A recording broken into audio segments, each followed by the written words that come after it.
Hi, I'm going to show you something in Mailchimp that I see that causes a lot of issues with the way emails appear at the other end for your recipients, particularly on mobile devices.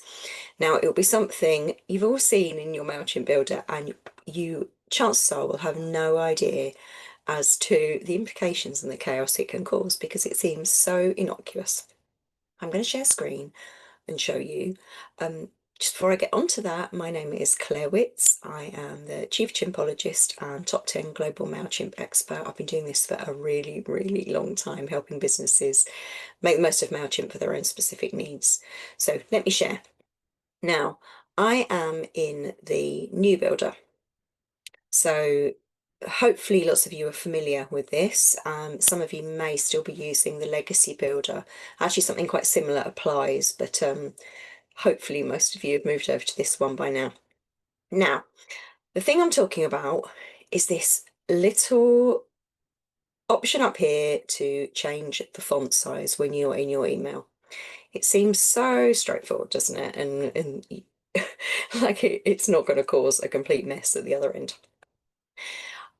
If I'm in a text block, I could say, for example, I created myself a heading and I thought, actually, I want that heading to be bigger. So I might be tempted to change it in here, quite understandably. So say I'm in heading 1 here, and I change that immediately to 80.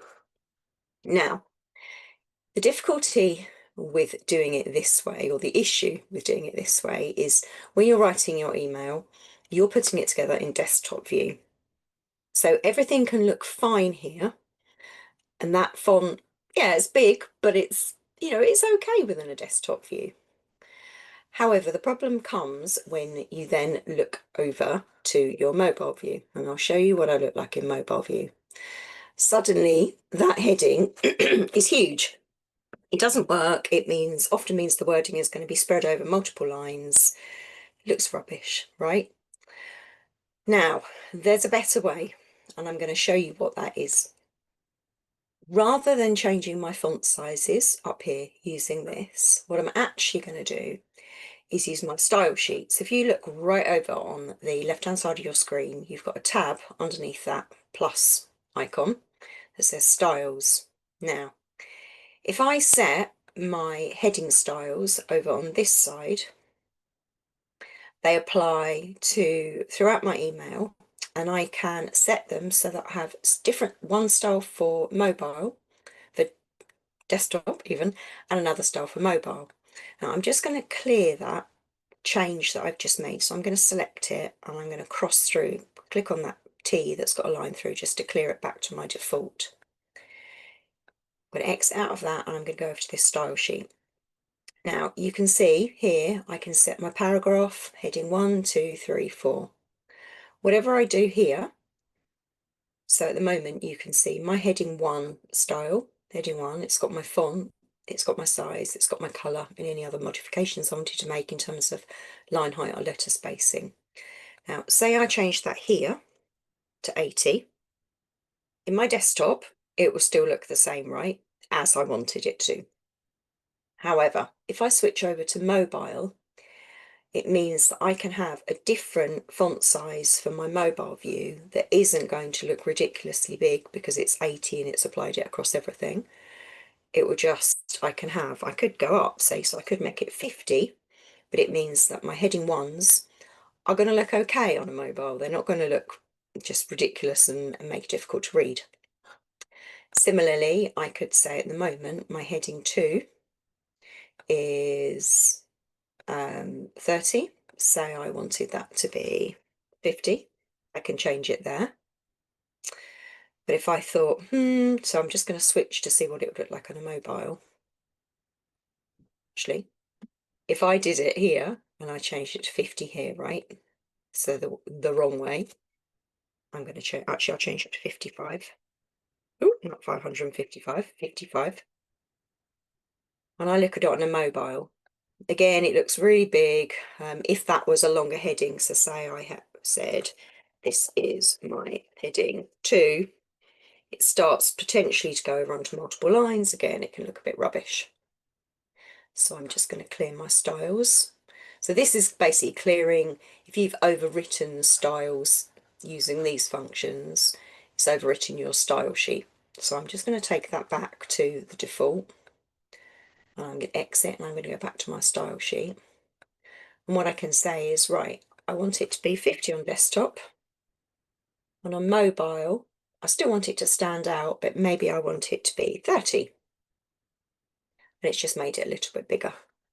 And I can go through with each of my styles, each of my heading types, and I can change them here, and I can set so that I've got one version of how it's going to display on desktop and another version for how it's going to display on mobile.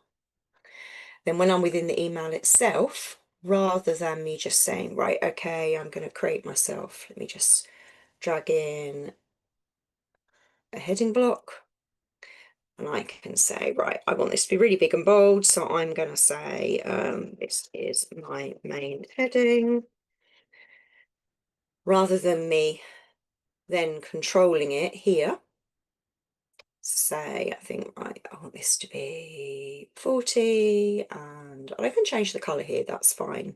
But tweaking around with it here, instead of doing that, I'm just going to clear it, clear my styles, and I'm going to use this control here. So this little drop down takes us back to whatever style settings you've set over here in that original styles sheet.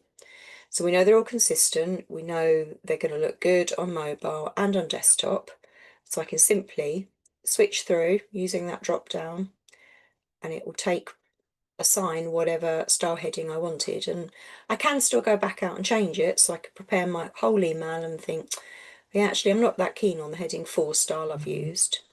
You might not need to use as many as heading as 4, you might just want to use 1 or 2, so you've got your main headings and your subs. But I can go over here and I think, right, yeah, actually I'm going to change all of my heading 4s and I'm going to make them up so they look 20 on my desktop, so you can see that one just changed there. And my mobile, my heading 4s, I also want it to be a little bit bigger. So your heading 4s might be the same, for example, on both desktop and mobile, but they might be completely different. Just bearing in mind that, you know, everything is that much narrower on a mobile, so you don't have as much width to play with, which can really affect how your emails look. All else fails, if you are in your block and you think, oh, it's behaving oddly, I can literally select the whole thing. I can clear my styles. I could, if I wanted to, literally just change it back to paragraph and start again. And then you can see if I select heading 1, and then I go over to that drop down and I'm heading 1 there. And again, I can select from my drop down. It means it's going to be completely consistent across all of the different devices. You've got control over how it looks, and it will look a damn sight better at the other end for the person receiving it. I hope that all makes sense. You know where I am. If I've got any questions, just drop me an email. I'm going to pop this onto my website so you can see it there. Just get in touch through the contact form. Bye for now.